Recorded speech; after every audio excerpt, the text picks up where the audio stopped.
عنوان عرب کی تہذیب۔ سیرت رسول کو پڑھنے کے لیے عرب کی تہذیب اور روایات کو سمجھنا بہت ضروری ہے۔ عرب تہذیب کے بنیادی قوانین جنگ اور مروت تھے۔ مال غنیمت بہت مقدس ہوا کرتا تھا۔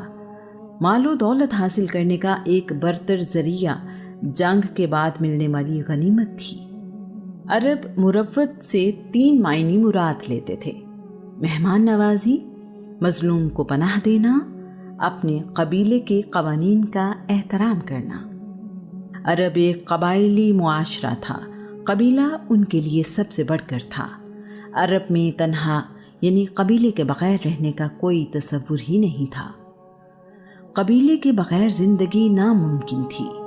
اگر کوئی قبیلہ اپنے کسی فرد کو نکال دیتا تو کوئی دوسرا قبیلہ اسے قبول کرنے کے لیے تیار نہیں ہوتا تھا۔ دین، مذہب، صحیح یا غلط، ظلم یا مدد، سب کا انحصار قبیلے پر تھا۔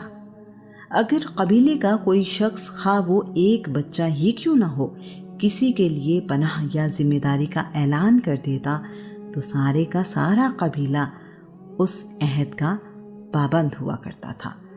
اس پناہ کی تصدیق قبیلے کے سردار یا قبیلے کے عمائدین سے کروانا بھی ضروری ہوتا تھا۔ وعدہ اور اس پر قائم رہنا عرب کے لوگوں کے لیے جان سے زیادہ عزیز تھا۔ عرب مظلوم کو پناہ دیتے تو اس کے لیے اپنی جان کی بھی پرواہ نہیں کرتے تھے۔ ان لوگوں کی نظر میں مظلوم وہ تھا جو اپنے قبیلے سے نہ ہو، کسی دوسرے قبیلے سے ہو اور پناہ مانگ رہا ہو۔ ہر کسی کے لیے اپنا قبیلہ باقی قبیلوں سے بڑھ کر اور اعلیٰ تھا۔ قبیلے کا سردار پورے قبیلے پر بھاری ہوتا تھا۔ مال غنیمت کا 1/4 قبیلے کے سردار کا حصہ ہوا کرتا تھا۔ اس کے علاوہ تقسیم سے بچ جانے والا مال بھی سردار کا ہوا کرتا تھا۔ سردار کی اطاعت قبیلے کے ہر فرد پر لازم تھی۔ قبائلی عصبیت اپنے عروج پر تھی۔ اگر کوئی شخص اپنے قبیلے کی مخالفت کرتا یا ان کے مزاج اور خیالات سے مختلف ہوتا تو اپنے ہی قبیلے کے لوگوں کا اس پر ظلم و ستم جائز سمجھا جاتا تھا۔ اس کے حق میں نہ تو کوئی آواز اٹھاتا، نہ کسی کو اس پر رحم آتا۔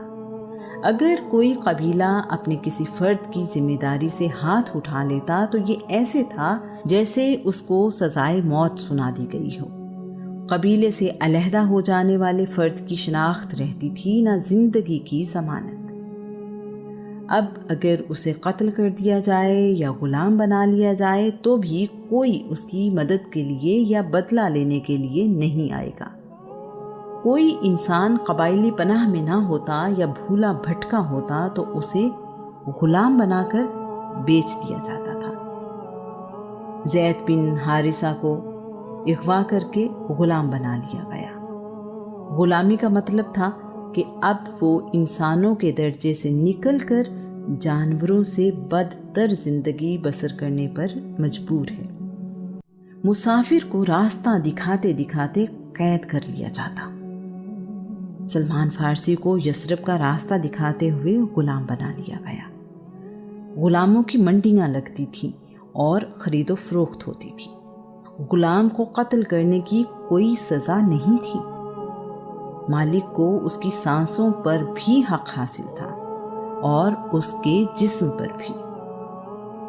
غلام پر ظلم کرنا مالک کا حق تھا۔ غلام کی اولاد پیدائشی غلام ہوتی تھی۔ مالک سے بھاگ کر آزادی حاصل کرنا بھی ممکن نہیں تھا۔ آزادی کا واحد راستہ غلام کی قیمت ادا کرنا یا اس کے بدلے میں غلام دینا تھا۔ کسی غلام کے لیے خود ایسا انتظام کرنا ممکن نہیں تھا۔ عرب میں 3 چیزیں بدبختی کی نشانی سمجھی جاتی تھیں: اجنبی یا کمزور ہونا، غلام ہونا، سیاہ فام ہونا۔ عرب معاشرے میں اگر کوئی شخص قتل ہو جاتا تو مقتول کا قبیلہ قاتل کے قبیلے سے قصاص لیتا تھا، نہ کہ اس قاتل فرد سے۔ ان کا عقیدہ تھا کہ جب تک مقتول کا بدلہ نہ لیا جائے اسے سکون نہیں ملتا اور اس کی روح الو بن کر بیابانوں میں بھٹکتی رہتی ہے۔ وہ روح ہر وقت پیاس پیاس کہتی رہتی ہے۔ جب اس کے قتل کا بدلہ لے لیا جائے تو اس روح کو سکون مل جاتا ہے۔ اسلام سے پہلے قتل کرنا گناہ نہیں سمجھا جاتا تھا۔ اگر کوئی قبیلہ طاقتور ہوتا تو اسے خون بہا 10 اونٹ ادا کر دیا جاتا۔ یہ تھی انسانی زندگی کی کل قیمت۔ قبیلے کے افراد کی تعداد، مال، جانور، اسلحہ، علاقہ اور جنگ کرنے کی اہلیت قبیلے کو کمزور یا طاقتور بناتی تھی۔ طاقت ہی سب کچھ تھی۔ کمزور قبیلے کے لوگ کچھ مطالبہ نہیں کر سکتے تھے۔ کمزور قبیلوں کے حقوق نہ ہونے کے برابر تھے۔ ہر قبیلہ قاضی تھا اور فیصلہ کرنے میں آزاد۔ باپ کی غلطی کا بدلہ بیٹے سے اور بیٹے کی غلطی کا بدلہ باپ سے لینا عام تھا۔ ایک سردار کی خواہش پر جنگ کرتے ہوئے ہزاروں لوگوں کو قتل کر دیا جاتا تھا۔ عرب میں رہنے والوں کا اثاثہ یہ ہوا کرتا تھا: خیمہ، جو انہیں دھوپ اور گرمی سے بچاتا تھا، اونٹنی، جو سواری اور دودھ کے کام آتی، تلوار، جو ان کی حفاظت کے کام آتی۔ عورت کو بھی کچھ قبائل اثاثہ ہی سمجھتے تھے اور اسے دوسرے مال کی طرح سمجھا جاتا تھا۔ جانوروں کا ریوڑ، اونٹ کی سواری سب سے بہتر تصور کی جاتی تھی۔ صحرا کا سخت موسم، ریت میں چلنا اور کئی دن تک پانی کے بغیر زندہ رہنا اونٹ کی اہمیت میں اضافہ کر دیتا تھا۔ اونٹ 10 دن تک پانی پیے بغیر صحرا کے سخت موسم میں اپنی پوری قوت کے ساتھ سامان اٹھا کر سفر کر سکتا ہے۔ اس پر کمزوری کے کوئی آثار نظر نہیں آتے۔ ایسے وقت میں اس کی غذا جنگلی جھاڑیاں ہوتی ہیں۔ ایسا لگتا ہے کہ اللہ کریم نے یہ جانور پیدا ہی صحرا میں رہنے والوں کے لیے کیا ہے۔ زیادہ اونٹ رکھنے والے شخص کو امیر اور خوشحال سمجھا جاتا تھا۔ انعام و اکرام بھی عموماً اونٹوں کی صورت میں دیے جاتے تھے۔ خچر اور گھوڑے بھی سواری کے کام آتے تھے، لیکن صحرا کے سخت اور لمبے سفر کے لیے مناسب نہیں تھے۔ سفید خچر بہت قیمتی تصور کیا جاتا تھا۔ سفید خچر کو اس زمانے میں شاہی سواری کا درجہ حاصل تھا۔ بھیڑ بکریاں بھی پالی جاتی تھی۔ ان کا استعمال دودھ اور گوشت کی صورت میں ہوتا تھا۔ بھیڑ بکریاں تجارت کے لیے نہیں پالی جاتی تھی۔ عرب میں جانوروں کے ساتھ ظلم عام تھا۔ زندہ جانوروں کو باندھ کر تیر اندازی کی مشق کی جاتی تھی۔ زندہ جانوروں کے جسم سے گوشت کاٹ لیا کرتے تھے۔ جانوروں کی دم اور گردن کے بال کاٹ لینا عام تھا۔ زندہ اونٹ کی کوہان اور بھیڑ کی چربی والی چکی کاٹ کر کھا لیتے تھے۔ اگر کوئی شخص مر جاتا تو اس کا جانور اس کی قبر پر باندھ دیتے تھے۔ ایسے جانور کو کچھ کھانے پینے کے لیے نہیں دیتے تھے، یہاں تک کہ وہ جانور بھوک پیاس سے مر جاتا۔ کعبہ میں پناہ لینے والے کے لیے سب قبیلوں کی پناہ تھی، چاہے وہ قاتل ہی کیوں نہ ہو۔ اسے کچھ نہیں کہا جاتا تھا۔ عرب کے لوگ اپنے سر پر کافیہ یعنی عرب کا روایتی رومال رکھا کرتے تھے۔ یہ سخت موسم سے بچاتا اور ان کے لیے فخر کا نشان بھی تھا۔ عرب میں داڑھی رکھنے کا رواج عام تھا۔ اس کا تعلق کسی دین سے نہیں تھا۔ اپنی چادر یا پاجامے کو لٹکانا اور پاؤں کے نیچے لینا فخر و تکبر کی نشانی سمجھا جاتا تھا۔ عرب کے رئیس اور شرفا بچوں کو دودھ پلانے کے لیے معاوضے پر دایا رکھا کرتے تھے۔ دودھ پلانے والی دائیاں بیٹوں کو اپنے ساتھ گاؤں لے جاتی تھیں۔ بیٹیوں کے لیے دایا گھر پر رکھی جاتی تھی۔ تمام دنیا سے لوگ حج کے لیے مکہ آیا کرتے تھے۔ اس وجہ سے ان کی زبان میں بہت سے دوسرے الفاظ بھی شامل ہو گئے تھے۔ دودھ پلانے کے علاوہ بچوں کو دیہات میں بھیجنے کا مقصد خالص عربی زبان پر عبور حاصل کرنا بھی تھا۔ عربوں کے لیے ان کی زبان ان کا فخر تھا۔ زیادہ تعداد میں شادیاں کرنا ان کی ثقافت تھی۔ عرب میں بیویوں کی تعداد یا حد مقرر نہیں تھی۔ شادی کے لیے دلہا دلہن کی عمر میں فرق کوئی حیثیت نہیں رکھتا تھا۔ لڑکیوں کی شادی چھوٹی عمر 9-10 سال میں کرنا عام تھا۔ دلہن کی عمر بیٹی یا پوتی کے برابر ہونے کے باوجود شادی عام تھی۔ بالکل اسی طرح دلہا کی عمر بھی کوئی معنی نہیں رکھتی تھی۔ عورتیں اپنے ولی کے بغیر شادی نہیں کر سکتی تھی۔ شادی کے لیے سرپرست کی رضامندی ضروری تھی۔ باپ کے مرنے یا طلاق دینے پر سوتیلا بیٹا اپنی والدہ سے شادی کر لیتا تھا۔ عورتوں کے لیے بھی دوسری، تیسری یا چوتھی شادی عام تھی۔ طلاق کا اختیار مرد کو حاصل تھا اور اس کی کوئی حد مقرر نہیں تھی۔ عرب اپنی بیٹی کی شادی اپنے سسرال میں یا اپنے والد کے سسرال میں کر کے سمجھتے تھے کہ انہوں نے اپنی بیوی ماں کا بدل اپنے سسرال والوں کو دے دیا ہے۔ عرب پتھروں سے بنے گھروں میں رہا کرتے تھے۔ گھر عمومی طور پر ایک منزل کے ہوتے تھے، یعنی سنگل سٹوری۔ کچھ لوگوں کے گھر 2 منزلہ بھی ہوتے تھے۔ عرب میں خوشبو کو بہت اہمیت حاصل تھی، یہاں تک کہ عرب پینے والے پانی میں بھی خوشبو کا استعمال کیا کرتے تھے۔ عرب میں عورتوں کے بارے میں مختلف رویہ پایا جاتا تھا۔ کچھ قبیلوں میں عورت کو بڑی اہمیت حاصل تھی، یہاں تک کہ کچھ قبیلوں کی سردار عورتیں تھیں۔ نبوت کا جھوٹا دعویٰ کرنے والی سجاح بنت حارث اپنے قبیلے کی سردار تھی۔ جنگ اور صلح کی وجہ عورتیں بنتی تھیں۔ بدوی عورتیں مردوں کی طرح دلیر ہوتی تھیں۔ ان عورتوں کے دل میں ڈر، خوف نام کی کوئی چیز نہیں تھی۔ کچھ قبیلے عورتوں کو کم تر مخلوق سمجھتے تھے۔ یہ منقولہ جائیداد تھی۔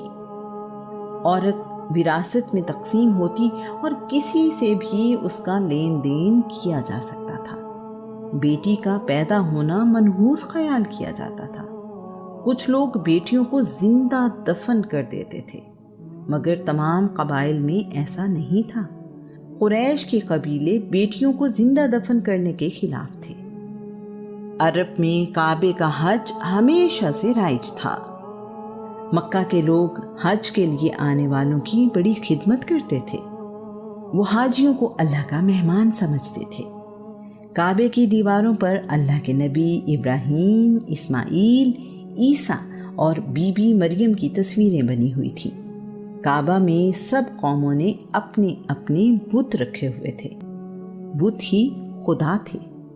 بتوں پر انسانی گوشت اور خون کے چڑھاوے بھی چڑھائے جاتے تھے۔ جس قبیلے کا جی چاہتا اپنے لیے علیحدہ بت لے آتا۔ نیا بت لانے پر کوئی پابندی نہیں تھی۔ سب سے بڑا بت ہبل تھا۔ قبیلہ بنی خزاعہ کا سردار عمر بن لوہی اس بت کو ملک شام سے لایا تھا۔ اس کے بعد ہبل ان کے لیے سب سے بڑا خدا ہو گیا۔ خدا سے رہنمائی کے لیے فال نکالی جاتی تھی، جس کے لیے تیر استعمال کیے جاتے تھے۔ فال نکالنے والے لوگ بڑی عزت کی نگاہ سے دیکھے جاتے تھے۔ اہم کام کرنے سے پہلے، سفر کرنے سے پہلے، قربانی کرنے کے لیے یا کسی کو سچا ماننے کے لیے فال نکالنا عام تھا۔ یہاں تک کہ کسی کی اپنے والد سے نسبت اگر مشکوک ہوتی تو بھی فال کے ذریعے سے ہی جانی جاتی تھی۔ کاہن اس معاشرے کے بہت اہم افراد تھے۔ لوگ اپنی ضرورتوں اور معاملات میں رہنمائی لینے ان کے پاس جاتے تھے۔ یہ بڑے ذہین لیکن چالاک لوگ ہوا کرتے تھے۔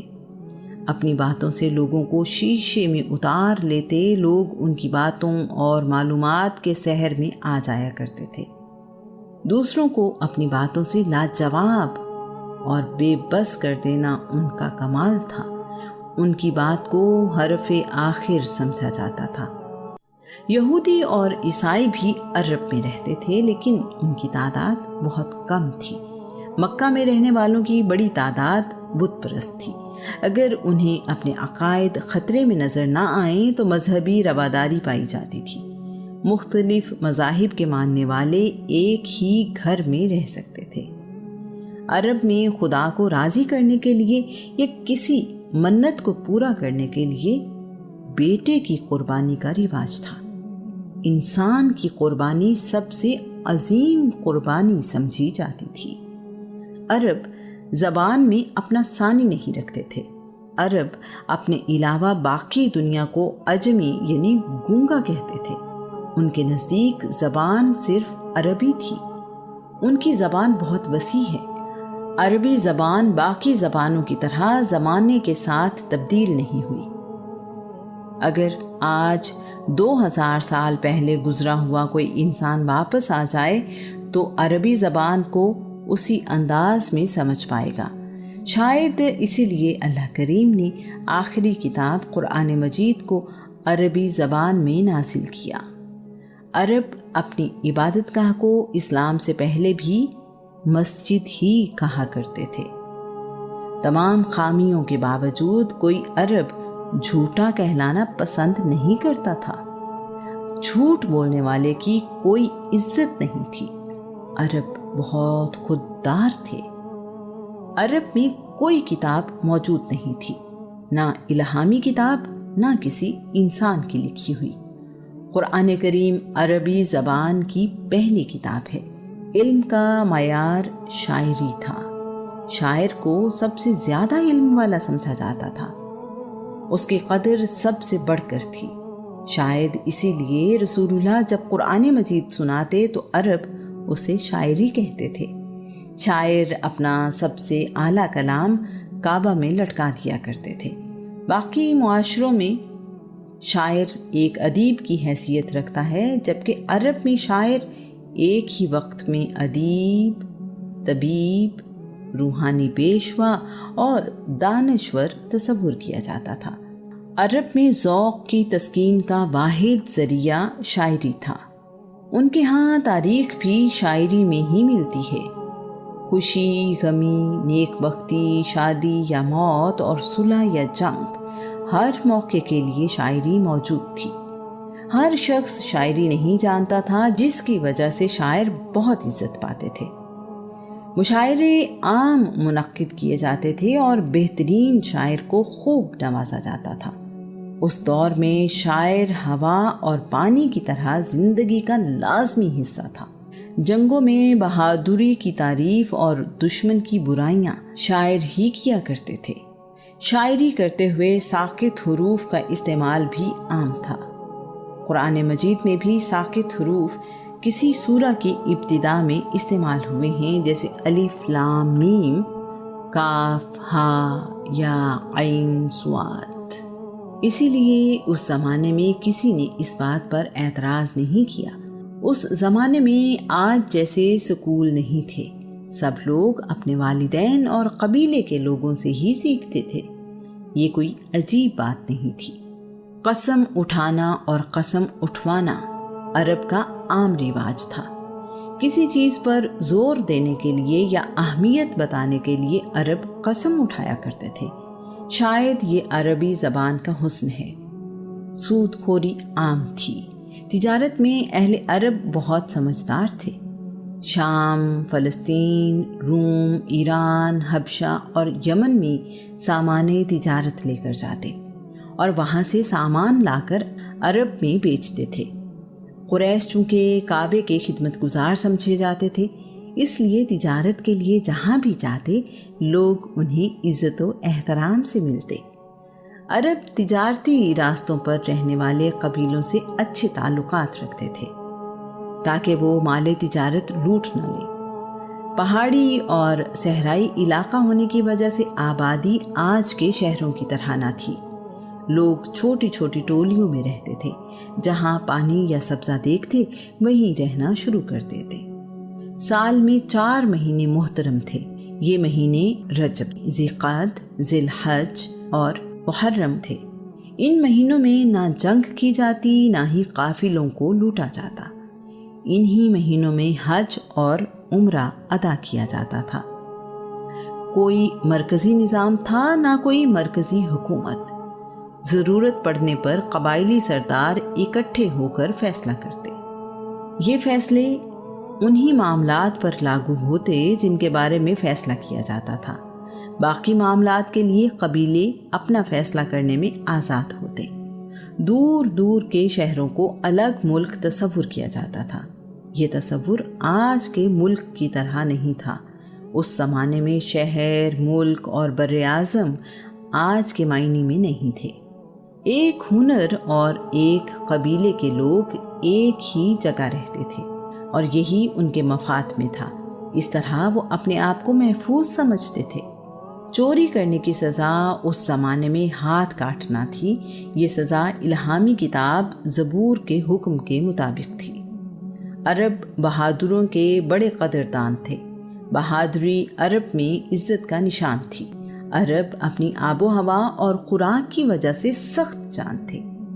عربوں میں تکلیفیں اور مشکلات برداشت کرنے کا حوصلہ قابل تعریف تھا۔ عرب میں مسلمان ہونے والے غلام اور کنیزیں ظلم و ستم سہتے رہے، مگر اپنے دین پر قائم رہے۔ اس کی وجہ ان کا اپنے دین پر یقین اور عرب میں رہنے کی وجہ سے برداشت کا حوصلہ تھا۔ بدلہ لینا عرب کے رہنے والوں کی جبلت میں شامل تھا۔ وہ بدلہ لینے کا کوئی موقع ہاتھ سے جانے نہ دیتے تھے۔ دشمن کی لاشوں کی بے حرمتی کی جاتی تھی۔ ان کے ناک، کان وغیرہ کاٹ لیے جاتے تھے۔ اسی طرح سر بھی کاٹ کر لے جاتے تھے۔ وہ لوگ قتل کرنے کے بعد قتل کیے جانے والے کے اعضاء یادگار کے طور پر اپنے پاس رکھتے تھے۔ اس زمانے میں اونٹ کی قیمت 400 درہم تھی۔ بھیڑ کی قیمت 40 درہم، یعنی ایک اونٹ قیمت میں 10 بھیڑوں کے برابر تھا۔ بکری کی قیمت 25 درہم سے زیادہ نہیں تھی۔ مکہ میں گندم کی روٹی یا نان نہایت قیمتی اور نایاب شے تھی۔ روٹی یا نان کی قیمت درہم کا 6واں حصہ تھا۔ ایک خاندان کی ایک وقت کی روٹیوں کا خرچ بکری کی قیمت کے برابر ہوتا۔ روٹی صرف امیر لوگ ہی کھا سکتے تھے۔ ایک نیزے کی قیمت 4 درہم تھی۔ اونٹ کا کجاوا 13 درہم میں مل جاتا تھا۔ مٹی کھودنے والی گینتی کی قیمت 6 درہم تھی۔ مکہ میں عام خوراک دودھ اور کھجور تھی۔ اس کے علاوہ ان کی خوراک میں خشک مچھلی بھی شامل تھی۔ گندم کبھی کبھار کھانے کو ملتی تھی۔ ان قیمتوں سے اندازہ ہوتا ہے کہ اس وقت آمدنی اور خرچ کے معاملات کیسے تھے۔ ایک غلام کی قیمت 50 درہم سے شروع ہوتی تھی۔ کبھی کبھار بھیڑ بکری کی قیمت میں غلام مل جاتا۔ غلام یا کنیز کی قیمت اس کی عمر، جوانی، صحت، ہمت اور صلاحیت کے حساب سے طے ہوتی تھی۔ کنیز کی قیمت کا تعین اس کی عمر، خوبصورتی، اولاد پیدا کرنے کی صلاحیت سے کیا جاتا تھا۔ مہمانداری ایک ایسی خوبی تھی جو عرب میں نہایت اعلیٰ انداز میں پائی جاتی تھی۔ مال و دولت کا حصول عرب میں سخت محنت طلب کام تھا۔ موسم کی سختی، ذرائع آمد و رفت کی کمی اور قدرتی طور پر پھل کے درخت نہ ہونے کے باوجود عرب کنجوس نہیں تھے۔ مہمان نوازی میں عرب کے لوگوں جیسا ڈھونڈنے سے نہیں ملتا تھا۔ مہمان کی خاطر اپنی قیمتی سے قیمتی چیز لٹا دینا عرب میں کوئی بڑی بات نہیں سمجھی جاتی تھی۔ مہمان کی خاطر عرب اپنا آخری اونٹ خواہ و سواری کے لیے ہی استعمال کرتے ہوں تک قربان کر دیتے تھے۔ عرب بہت سی خوبیوں کے مالک تھے، جن میں سے ایک ان کا حافظہ تھا۔ اللہ کریم نے انہیں بلا کا حافظہ دیا اس کے علاوہ ان میں غیرت اور کردار کی خوبیاں بھی نمایاں تھیں۔ عرب میں بہت سی جنگیں لڑی جانے کی وجہ ان کی غیرت تھی۔ جہاں بہت سے لوگوں کے لیے زندگی کی عیش ہی سب کچھ تھی، وہاں ایسے لوگوں کی کمی نہیں تھی جنہیں اپنے خاندان اور نسب کی فکر رہتی تھی۔ ایسے لوگ خاندانی نظام میں بہت احتیاط سے کام لیتے تھے۔ عرب کے شرفاء اپنے لیے ایسی بیویوں کا انتخاب کرتے تھے جو بہت اچھے خاندان سے اور پاک باز ہوں۔ وہ ظاہری حسن و جمال کے ساتھ ساتھ اچھے اخلاق اور کردار کو اہمیت دیتے تھے۔ عقیم بن سیف عرب کا ایک دانشور تھا۔ عقیم نے اپنے بیٹوں کو نصیحت کرتے ہوئے کہا، عورتوں کا ظاہری حسن و جمال تمہیں نسب کی پاکیزگی سے غافل نہ کرتے، کیونکہ کمینہ صفت اور بد کردار اپنے خاندان کی عزت اور بڑائی کو خاک میں ملا دیتی ہیں۔ اسی طرح عرب کے ایک سردار ابو اسود دوئلی نے اپنے بیٹوں سے کہا، میں نے تم پر احسان کیا جب تم چھوٹے تھے، جب تم بڑے ہو گئے اور اس سے پہلے کہ تم پیدا ہوئے۔ بیٹوں نے حیرانی سے پوچھا، ہمارے پیدا ہونے سے پہلے آپ نے ہم پر کیا احسان کیا اور کیسے؟ ابو اسود نے کہا، میں نے تمہارے لیے ایسی پاک دامن مائیں چنی جس کی وجہ سے تمہیں کوئی گالی نہیں دے سکتا۔ اسی طرح عرب میں رہنے والی مائیں بھی ان باتوں کا بہت خیال رکھتی تھیں۔ ان میں شادی اور اس سے وجود میں آنے والے خاندان کی بہت اہمیت تھی۔ وہ اچھی طرح سمجھتی تھیں کہ گھر میں سکون اور خوشیوں کے لیے ماں کا کردار کتنا اہم ہے۔ ان کے لیے اپنی اولاد کی تربیت بہت اہم تھی۔ عرب کے رہنے والے لوگ بہت خوددار تھے۔ انہیں بھوک اور پیاس برداشت کرنے میں کمال حاصل تھا۔ یہ کہنا مشکل ہے کہ صبر اونٹ میں زیادہ تھا یا عربوں میں۔ تمام مرد اور عورتیں اپنے لباس کے نیچے ایک کمر بند بہت زور سے باندھ لیا کرتے تھے تاکہ اس دباؤ کی وجہ سے بھوک کا احساس نہ ہو۔ بعض اوقات بھوک کی شدت کو ختم کرنے کے لیے اس کمر بند سے اپنے پیٹ پر پتھر باندھ لیا کرتے تھے تاکہ اس کا وزن پیٹ پر محسوس ہو اور وہ اس خیال میں رہے کہ معدہ غذا سے بھرا ہوا ہے۔ اس ساری صورتحال کو سمجھنا کسی غیر عرب کے لیے شاید ممکن ہی نہیں۔ عقیم بن سیف عرب کا ایک دانشور تھا۔ عقیم نے اپنے بیٹوں کو نصیحت کرتے ہوئے کہا،